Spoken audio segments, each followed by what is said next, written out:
Hi guys, welcome to the podcast Unheard with Cochlear Kaz. It's so great to have you along with us with the special guest Aidan. Hi. So first off, introduction who I am and Aidan. So I am Kaz. Most people know me as Cochlear Kaz on my Instagram and my other social media platforms. I'm also on BBC The Social. I'm a contributor for them. Right, Aidan, would you like to tell everyone who you are? Hello everyone, I am Aidan. I'm one of Cara's bestest friend. Yes. When I am profoundly deaf in both ears, and a little known fact about me is I am obsessed with the Titanic. Yes, right. Sad the same as me, except I'm obsessed with Stranger Things. When she means obsessed, she means obsessed. Yeah, like that. Yeah, and I'm also profoundly deaf. I wear 2 cochlear implants.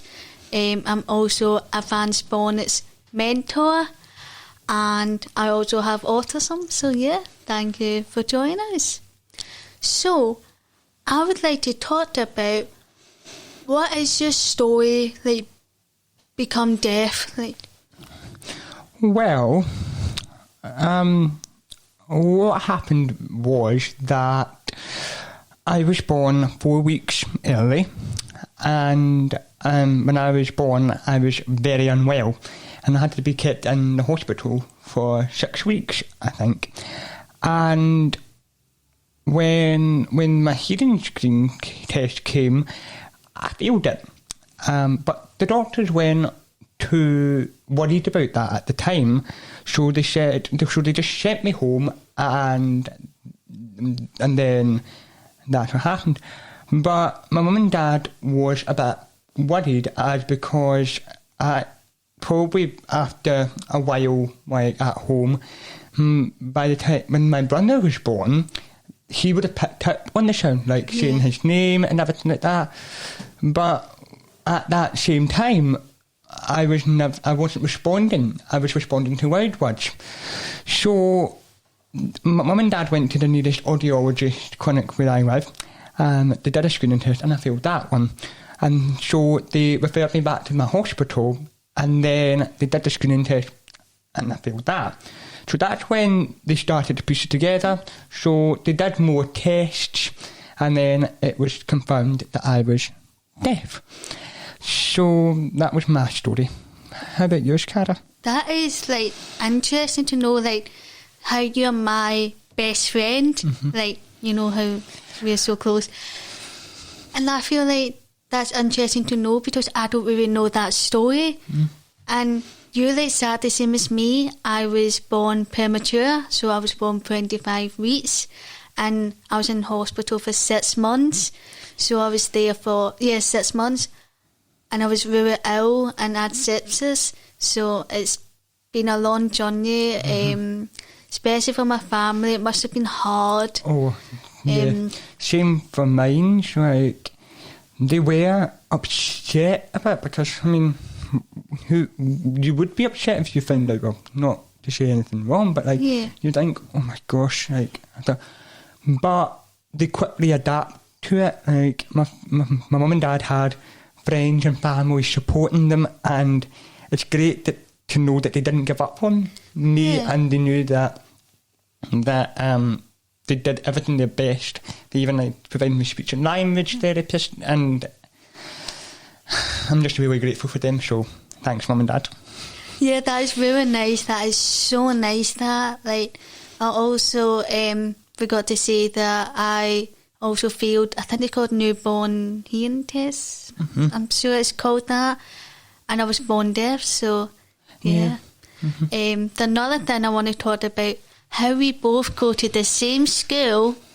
I want to talk about, I know our school, mainstream school, got a deaf department, but I would like to see, how do you feel being in a mainstream school? Well,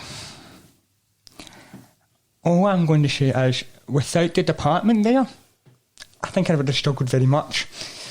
because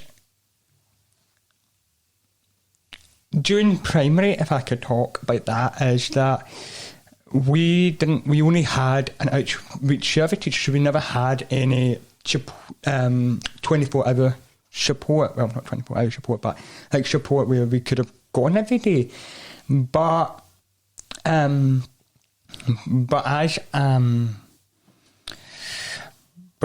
I left primary, my nearest high school that all my friends and that were going to didn't have the same number of support they would have had, because I think the last time I can remember, you would have only get a month support. And my friend, who's also deaf, she goes to that school, and I think it's terrible how she doesn't get enough support that I think she should have gotten. And even though she's doing perfectly well in school, and I think she's doing brilliant, I feel like she should have deserved an extra little bit of support as well. And all I'm just going to say is I'm very fortunate enough to go to my high school, because I think it was quite tricky to get into. It was one of those schools that you couldn't just go. You have to go and get into making sure it was the right school.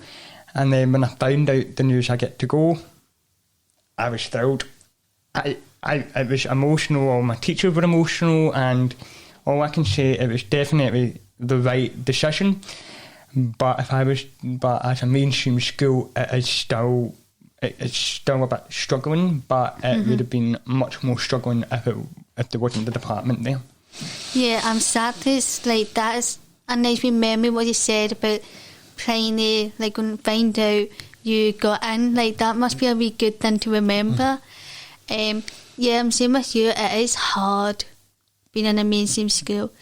I know there is a deaf department which they are absolutely amazing. For sure, they are the best. For me, I don't know if I really told you much about this. I don't really talked about this as much, because I'm going to tell you all. For me in a mainstream school, I feel invisible. So I don't know, it's the pupil side I feel invisible, not the teachers. I love having a chat with them. I just love it. But I feel like I'm always behind. I don't know if it's my deaf side or my autism side, but I think it's my autism side, where I feel so invisible. Especially the pupils, I feel like I'm not the same as them, but it's so hard to communicate with people from your ear. You just want to be everyone else. It's so hard to explain how to be in that situation. No, I 100% get that, because you know me, and all my teachers know me. They would see me as a confident, strong, and an amazing person. But I do feel what you're feeling. I cannot bring myself to speak up, because I'm too nervous to speak. And sometimes, when I'm using the radio aid, it's too much. So I'm just I can't use that, but I can't hear people. So I'm just I've given up. I'm not going to bother myself with it, because I don't know if this happens to you, but I feel like my mum and dad definitely sees it in me, but I feel like I would hear something and say pardon, and I would hear something and say pardon, but I would never ask for the third time, because I know I would start to get on their nerves. I know they're going to start getting angry. I know they're going to start getting a bit, you know what, I'm wasting my time here. I'll just tell you later. And that's why I don't, cooperate. I definitely know what you're talking about. I get that. I don't like when people say, oh, I'll tell you later. Oh, it doesn't matter. It's matter to us. We need to be involved in it. Exactly. I feel like I've been noticing this, but being at school, seniors year and all that, I feel like people don't know how to talk to me, because they might think, oh, she's got a cochlear implant, she's deaf. But if you feel like that, just come up, talk to us. Like, talk to us as a normal person. Like, we would love to talk to you. Like, just talk to us. Just be normal. Like, I know, because, like, by you coming up to talking to us, it makes us understand that you are aware that we're a deaf person. Yeah. That you are. See, because most people might think, oh, she's deaf, she probably can't hear me, or I'm probably not going to waste my time with them. But by you coming up to us and talking to us and really getting to know us, I promise you'll love us. We're fun. Most of us are fun. Haven't really met any other deaf person that's not fun. But it's all about what the whole society and world can do to take that next step.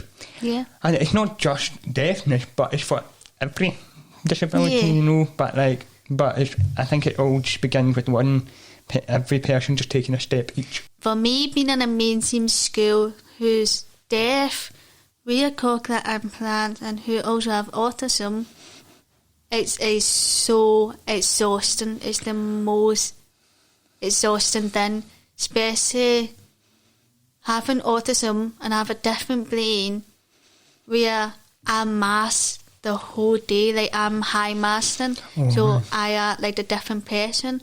For example, like, let's say you put a mask on your face, like, that's how the way I do it. And being deaf and listening all day as well, it's like 100 times. The autism side is 100 times more exhausting. Like, coming home, being in a mainstream school, it can be so hard for me. Like, going home, yes, I know I can unmask, but like, the emotions, it, like,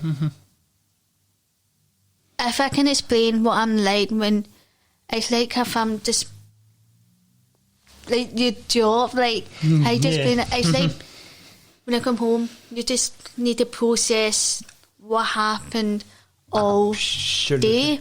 So like, it's like if I was a zombie. No, I'm no zombie, but like, that's how the way to explain it. It's absolutely like I'm just a deaf person, so I don't know how much more exhausting it is for you to balance the deafness and the autism. Yeah. But for me, it's exhausting because sitting in the classroom, I'm just like, I can't deal with this anymore because it's just a lot given information. And yes, I push through it. I try to push through it, but it's still exhausting. And then having to go home, just succumb to my bed, and then gather all that up so I can get to studying. Yeah. And that's the whole thing. And I'm just like, I just want to succumb to my bed, just sleep, and just let my worries fall away. Yeah, I know, like, that's the thing about mainstream, and I also, well, you know about this. I just started, so December time, I started doing part-time. Yeah. So some days I go in the mornings, some days I'm in the afternoons. Yes. And I noticed the difference helps a lot for me, especially high masking. I think that was the best decision you ever made, because I could see since the start of August you have been struggling really hard, and I just want to say I'm so proud of you for pushing yourself through that. And then when you say that, you know what, I tried my best, but I can't do this anymore, that's not you giving up. That's telling yourself, I've done the best I can, and I know where to stop. Because if you keep pushing yourself, you're going to push yourself to exhaustion, and you're just going to be exhausted all the time. But you knew when to stop. Yeah. And that's what I love about you, because you know when to stop, and you know what to you understand your situation, how to stop. Right, I can't do that. I've done the best I can, and I want you to be proud of yourself for that, because you have done everything you could possibly do, and you deserve that little break. Because so. Thank you so much. Like, that means a lot for me saying that. Like, another thing I want to say, how we're talking about being in a mainstream school, what would you say is the most challenging thing for you? I hate to say it, but going to having a deaf department in the school, while in a mainstream school, people are not aware so much. Yeah. Because I feel like the classes are too noisy, which makes me harder to concentrate, because maybe the teacher's talking and everything happening over and I'm like, I just want to just break a rule, if that makes sense. Like, I just want to just scream. Yeah, I'm with you. I feel like pupils need to be more aware with deafness and more understanding. But like our school, like first years get deaf awareness training. Yes. Is that right? Yeah, like training. They get deaf awareness week, so they get every week, and they do something to ask like seniors such as me and Cara to come down and discuss what deaf is. But I think, in my opinion, I think that's great. But I think at least one day out of the year, maybe during an assembly or whatever it is, every year group should do it. And even if you have other disabilities, aware that within it. So it just didn't have to be deafness. You can be like autism. It can be like other things, just to help grow our communities together to make sure we can get a stronger one. Yeah, and it showed them to understand us a bit more. And another thing I want to talk about is, let's talk about our amazing support we get from the deaf department. Absolutely. Like I said at the beginning, I am so internally grateful for having a deaf department, because I would have struggled a lot without them. I would have not got my results as I could for my exams without them, so thank you very much. But they are amazing. They support us with our needs, and this might be a bit weird if I'm going to say this, but I feel like we're a family. No, I'm decided the same. We call it. We're a family. Because like they support us, and we're more chill with them than other people. Can be more like shut up, that, but we're like just slumming. They're like and we just get on funny, and more of a class clown in the department, aren't I, Cara? Oh yeah, we are like a best department, like the deaf department. Like, I'm going to say it, but I love chatting with the teacher of the deaf. Like, I love chatting to them all. And another thing, like, I'm so grateful. Like, I'm so lucky to have a department like that. And they also supported me through the collab I did with Bottle Closing for Deaf Awareness Week 2022. Like, everything I've been doing, like the achievements there, they're always been there. Like, they always cheer. Aye, they always cheered us on. Should we talk about our funny stories here we go, that happened to us as a deaf person? We've got too many, haven't we? Oh God. Do you want to begin then? Yes, sure.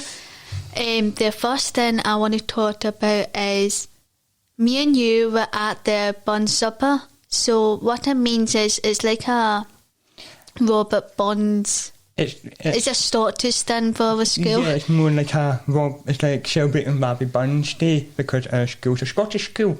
There was a guest of honour there, and they were reading a really long poem. And then I didn't know when the poem was ending, and then I was just sitting there and I was like, this is very interesting, even though I can't hear them, but this is interesting, it's great that they're reading out this poem. And then I heard a chair scrape, but I mistook it as clapping, and I just started clapping. And then Cara was looking at me like, why are you clapping? I'm like, my God, and I just started to slow down, and I'm like, right. I know, but it was so funny. I was trying my best to keep my laughing. Like, because it was offered at the same time. Like, they just like, I know, what about you? You got any more stories? Well, we both in same classes. So this year we are in K-Craft. Mm-hmm. Oh, it's funny, but good laugh. I mean, not good fun, that's what I meant. In K-Craft, so we do baking, making cakes and that. We would need to get ready. So, I think it was you turn on the taps, wasn't it? Yes, it was. So, Aidan was getting the taps on. Yes, and I was away to get the cloth and the tea towel. I cannot remember what I was doing. I must have been standing. No, I think you were coming up with me to get your apron, I'm pretty sure. So, I had like, do you want to... No, this is your story. It was so funny. So, we didn't have the taps. So, obviously, the water was still running. And it was filling up. Then one of our teachers there for like, the taps were still on. And I was still like, what's going on? And it's till Aidan found out. My face just drove and I'm like, oh, Jesus. And then it was, you can see all the bubbles coming up. We were high up. It was so funny. I would not. It was the most funniest thing because we were like kind of in a rush. Because we were like, right, when you get everything. Get all the bacon, get all the cutting. I was not thinking about it. Me neither. I got another one. Oh, right. The Roger ghost story, and I don't know if you remember that one. Oh, yes. So, that was so creepy. I'm going to give you a wee backstory. So, for some reason, Cara can't connect to my radio aid, but I can connect to Cara's. And that's the only thing, right? You know, we can't really connect to each other's cochlear country here, and it's like, it didn't happen. So then, one day, I'm pretty sure it was a Wednesday. It was a Wednesday, and we were having lunch. And then Cara was talking to one of her friends. And I started hearing, is my radio aid on? And I looked at it and like, oh, it's not turned on. And I turned it on. It was off. But I heard it as if it was on. So then I switched it off. And then I keep hearing it, and I'm like, and then and I heard a voice, and it was a friend speaking to Cara. And bear in mind, I was like probably halfway across, like, because it was a really long room. It was a really long room. Yeah. And I was like a quarter away from that room. So I could not hear them, and it was a cafeteria, it was the dining hall. So I wouldn't be able to hear them because there were so many people chatting. But it sounded as if they were connected to a radio aid. And then Cara turned in and said, and she looked at me dead in the eyes and like, have you got your radio aid on? I'm like, no. And she could hear what I was saying. And then I think we got it sorted for a wee bit. Yeah. And then we got disconnected. And then we went up, and then I had to go and get a laptop from the business department, and she was in the home economics department, because that's where you did your private study. Yeah. And the departments are next to each other. And so I went to get a laptop, and I heard as if the radio aid was on again, but there was one going through it. And I was like, no. And who did I see walking down the hall? Cara. And so we just started freaking out because we think this is some technical issues, because my radio aid wasn't even on me at the time. It was on the class teacher who was halfway down the school. It was like in another room, like this halfway the whole school. Yeah. And right, this is a bit weird. So we started freaking out. One of the teachers at Dev walked past us, and she thought we were crazy.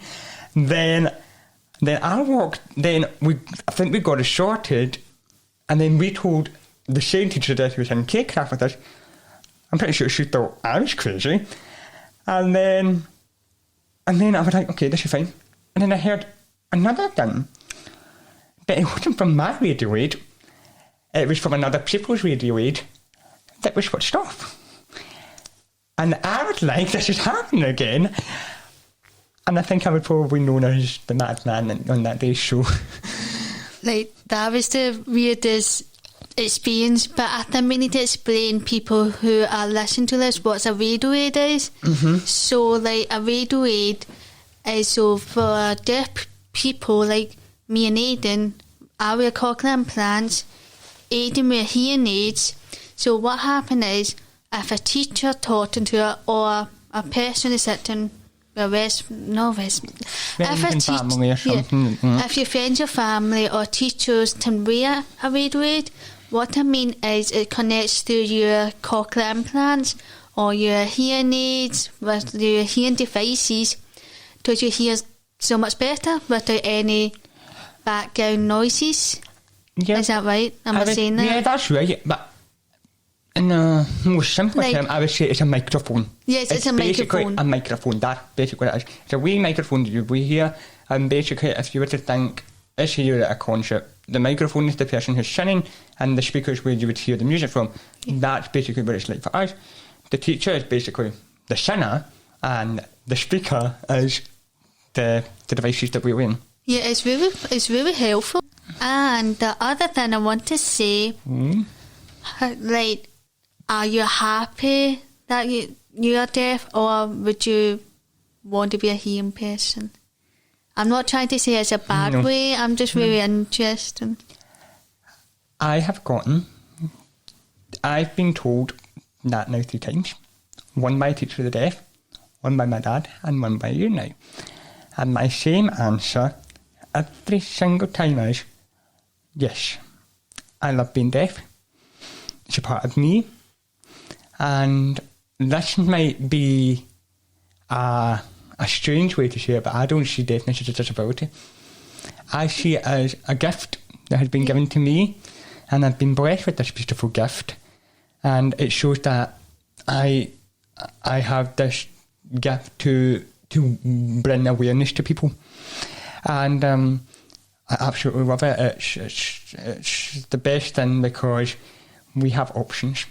We can switch off the world any time we want. People don't get that. Hearing people don't get that, but we do. We can literally just, if you're sweeping and there's a thunderstorm, well, goodbye, and we can't even hear it. And there's also a couple of perks that I get, because if you go to Disneyland Paris, and I don't know if it's any other one, but I've been to Disneyland Paris, and I would always get a pass. Like, you can get like a pass, like if you're pregnant, or if you go in a wheelchair, or if you have a disability, you can skip the line. So like, you can go from like a 5-hour queue to a 13-minute queue. So I think I've been blessed with a beautiful gift, and I got some perks out of it. So I can say I'm living my best life. Yeah, like, I absolutely happy that I'm deaf. Like, I love being deaf. But when I was younger, I used to be so embarrassed being deaf. Like, I want to be same as everyone else. Like, I always just want to hide my cochlear implants. So how embarrassed I was. That was when I was in primary school age. But after I did the first video on YouTube, and now I'm doing deaf awareness on my Instagram, TikTok, and all that, I'm proud of being deaf. So I want my younger self to see how far you've come. Yeah, how far I come. And the thing I love being deaf is silence, especially going to bed. It's nice and silent, you don't need to hear anything. And reading a wee book, having a wee cup of tea, and just like, it's the best. Yeah, it is. Like, God. Also, like, if you ever just think, I just want a hearing plate, you can. Like, aye. It's so good. I'm so it's happy.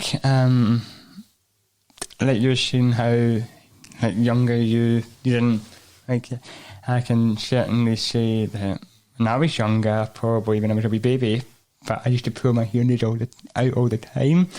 And then I was younger, and one time my mum had enough, so she took it out, and then apparently the story was I came back a few minutes later and being like that.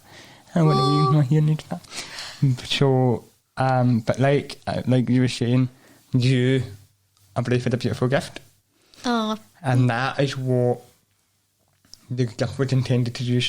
Your gift was to spread awareness, you know.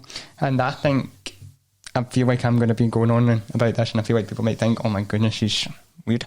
But I feel like life has been planned out, and it's up to us just how we can take that journey. And if you've been blessed with a beautiful gift, even if you say, oh, I wish I had this, or I wish I had that, why don't you use your gift to bring more awareness, bring it to your own advantage? Like what Jack Dawson say in Titanic, to making each day count. Yeah, you're right, Aidan, yeah.